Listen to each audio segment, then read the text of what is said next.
Welcome to the YouTube channel Pure Mathematical Academy. तो देखो, ये जो क्वेश्चन है ये 9 मार्च 2022 में हमने दिए थे। हमारे जो सोशल प्लेटफॉर्म्स थे, टेलीग्राम चैनल, फेसबुक पेज, वहां पे दिए थे।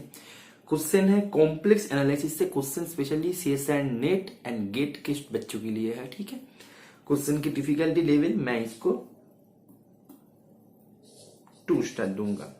क्योंकि 2 स्टार क्यों दिया? क्योंकि क्वेश्चन बहुत ही इजी क्वेश्चन है। तो मैं बोलूंगा कि जो बच्चे अभी तक ट्राई नहीं किया है, ये हमारा रीपोस्ट है। ठीक है, 1 साल बाद रीपोस्ट कर रहे हैं। तो जो बच्चे अभी तक ट्राई नहीं किए हो, तो पहले वीडियो को पॉज करके ट्राई करो। क्योंकि देखो, बिना ट्राई करे तुम यदि सोल्यूशन देखो तो देखो इसका कोई फायदा नहीं मिलेगा आपको। ठीक है, ये आपका टाइम वेस्ट करके चला जाएगा, 10 मिनट टाइम वेस्ट कर देगा। तो इसलिए पॉज करके वीडियो को देखो, खुद ट्राई करो, उसके बाद देखो। तो क्वेश्चन देखो, बता रहा है कि एक फंक्शन दे रहा है जो कि एंटायर है।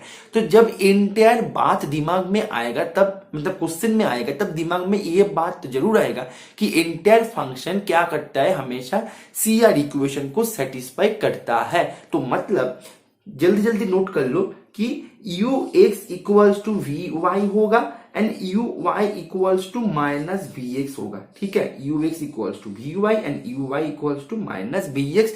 ये नोट कर लो, क्या पता क्वेश्चन में लग जाए। ठीक है, तो ऐसे क्वेश्चन करना पड़ता है। ये होता है way of approach to attempt the question. Okay, तो देखो अभी बाद में पढ़ते हैं कि such that u x plus v y equals to 2022। तो मतलब क्या दे रखा है कि यू एक्स, मैंने वी एक्स लिख दिया, u x plus v y equals to 2022। अच्छा, तो देखो हमने अभी अभी नोट किया है कि u x equals to v y. तो मतलब वी वाई को रिप्लेस कर देता है यू एक्स से। तो क्या होगा बच्चों, 2 u x equals to 101, 2 u x equals to 2022। तो इसको यू एक्स इक्वल्स टू क्या मिल गया बच्चों, 1011। ठीक है, 1011।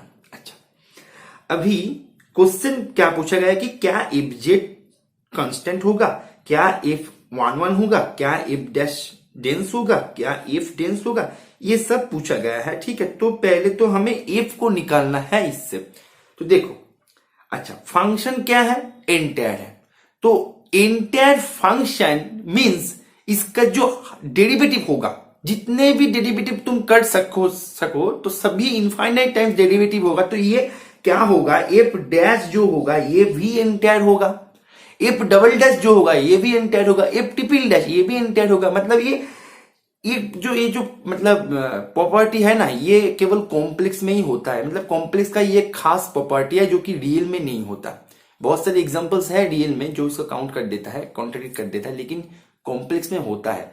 मतलब एक फंक्शन यदि एंटायर हो जाए तो उसका डेरिवेटिव भी एंटायर होता हुआ जाएगा, एनालिटिक होता हुआ जाएगा। ठीक है, तो देखो, तो एफ डैश जो है ये भी एंटायर है। तो f dash z equals to, अच्छा एफ ऑफ जेड क्या था, यू प्लस आई वी। तो इसको एफ डैश यदि करो, मैं यदि एक्स के रेस्पेक्ट पे करता हूं तो u x plus i v x हो जाएगा। अभी देखो, real part of f dash z, real part of f dash z क्या है, 1011 है। मतलब एक संख्या है। मतलब real part of f dash z जो मिला, इसका नाम दे दो तुम g of z. G of z एक एनालिटिक फंक्शन है, एक एंटायर फंक्शन है। ठीक है, एनालिटिक इन सी मतलब एंटायर फंक्शन है जिसका रियल पार्ट बाउंडेड है। ठीक है, अभी पिकार्ड्स थ्योरम तुमने पढ़ रखा होगा।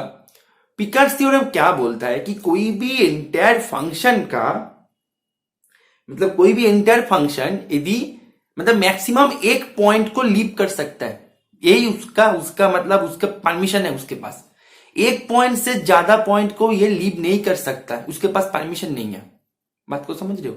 लेकिन एक ऐसा एंटायर फंक्शन मिल गया जो बहुत सारे पॉइंट्स को लीव कर रहा है। मतलब देखो, रियल पार्ट बाउंडेड, तो इसका मतलब ये जो रियल मतलब ये जो फंक्शन है, ये रियल पार्ट को, मतलब ये फंक्शन कुछ भी पॉइंट को लो, लेकिन रियल पार्ट को 1011 को ही लेगा, 1012 नहीं होगा।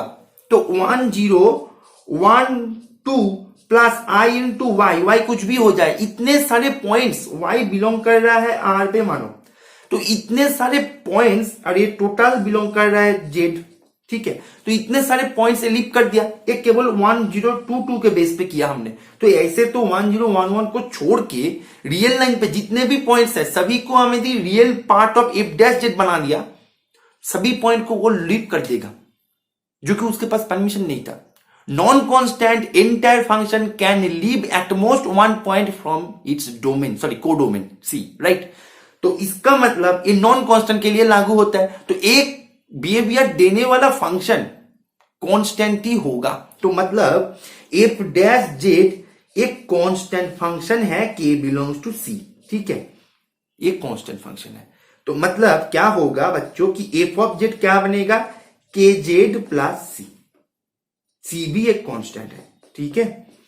तो फंक्शन एक सी जेड प्लस सी, ये फंक्शन मिल गया। अभी तुम्हें एक बात मैं बता देता हूं जो कि बहुत इंपॉर्टेंट है, बहुत ही इंपॉर्टेंट है। वो बात क्या है कि कॉम्प्लेक्स में f of z is equal to a z plus b, जहां पे a is not equal to 0, ये जो फंक्शन है ये फंक्शन 1 होता है, ये फंक्शन ऑन टू होता है। मैं बात कर रहा हूं फंक्शन सी से सी पे, राइट। ये फंक्शन 1 होता है, ये फंक्शन ऑन टू होता है, ये फंक्शन डेंस होता है। इसका जो रेंज होगा, रेंज हमेशा डेंस होता है। तो ऐसे बहुत सारे प्रॉपर्टीज है इस ये फंक्शन का। तो हमारे ये क्वेश्चन में देखो फंक्शन कांस्टेंट ये तो नहीं है, क्योंकि हमारे पास एक लीनियर फंक्शन मिल गया पॉलिनोमियल के रूप से। अच्छा, फंक्शन 1 ये तो है क्योंकि ये फंक्शन का प्रॉपर्टी है ये। आप बोलो सर इसको प्रूव कर दो, तो थोड़ा सा आपको टाइम देना होगा इसके लिए, तो मैं वीडियो में नहीं बताऊंगा। ये इजी है, कोई भी स्टैंडर्ड बुक में आपको मिल जाएगा, ठीक है। हमारे नोट्स में भी ये अवेलेबल होता है। अच्छा, एफ डैश डेंस इन सी, देखो एफ डैश तो है constant function, constant function dense कैसे होगा, ठीक है। मतलब ये जो है डेंस मतलब इसका जो रेंज होगा, उसका जो क्लोजर होगा ये सी के बराबर होना चाहिए। डेंस इन सी बोला है, लेकिन ये तो खुद कांस्टेंट फंक्शन है, कैसे होगा। तो मतलब ये तो गलत है, सी गलत है। और f z is dense in C, मतलब यहाँ पे एफ के बारे में चर्चा कर रहे हैं। तो एफ क्या है, मैंने प्रॉपर्टी बता दिया, ये डेंस है, ठीक है। तो मतलब ये भी होगा। तो मतलब क्या होगा बच्चों, इसका आंसर होगा बी एंड डी, ठीक है। मैंने बी लिख दिया 2 बार, बी एंड डी, राइट। तो ये क्वेश्चन हमने टेलीग्राम चैनल पे दिए थे 1 साल पहले। उस टाइम पे सोल्यूशन नहीं दिए थे क्योंकि उस टाइम पे हमने यूट्यूब चैनल ओपन नहीं किया था। यूट्यूब चैनल हाल ही में शुरू किया है 2 मंथ्स पहले। तो जितने भी क्वेश्चन हमने लास्ट 3 इयर्स में दिए हैं टेलीग्राम में पढ़ रखा है। जो बच्चे इंटरेस्टेड है जाके अभी इसे सॉल्व करना शुरू कर दो, ठीक है। तो सभी का जो सोल्यूशन है आपको मिल जाएगा यूट्यूब पे, धीरे धीरे करके मिल जाएगा। और एक बात की टेलीग्राम चैनल एंड जो व्हाट्सएप चैनल है, व्हाट्सएप चैनल किसी एक चैनल पे ज्वाइन हो जाओ, टेलीग्राम पर भी आपको ज्वाइन होना जरूरी है। क्योंकि देखो क्वेश्चन आपको भले ही यूट्यूब के कम्युनिटी टैब पे मिल जाए, वही क्वेश्चन हम टेलीग्राम पे भी देते हैं, यूट्यूब व्हाट्सएप पर भी देते हैं, लेकिन हम वहां पर कुछ मटेरियल्स भी शेयर करते हैं जो कि फ्री मटेरियल्स है, जो आपका स्टडी में आपको बूस्ट देगा, ठीक है, आपका प्रिपरेशन में। तो ये स्टडी मटेरियल, ये जो पीडीएफ है, ये आपको यूट्यूब पे नहीं मिलेगा। यूट्यूब पे देना इम्पॉसिबल है, मतलब पॉसिबल थोड़ा सा मतलब मुश्किल है देना। वीडियो बना के डिस्क्रिप्शन पे लिंक दे के देना पड़ता है, तो मुश्किल है। तो इसीलिए आप टेलीग्राम पे जरूर ज्वाइन हो जाना, और जो लिंक है आपको डिस्क्रिप्शन पे मिल जाएगा, ठीक है। तो ओके, आशा करूंगा आपको ये सोल्यूशन समझ में आ गया। ओके।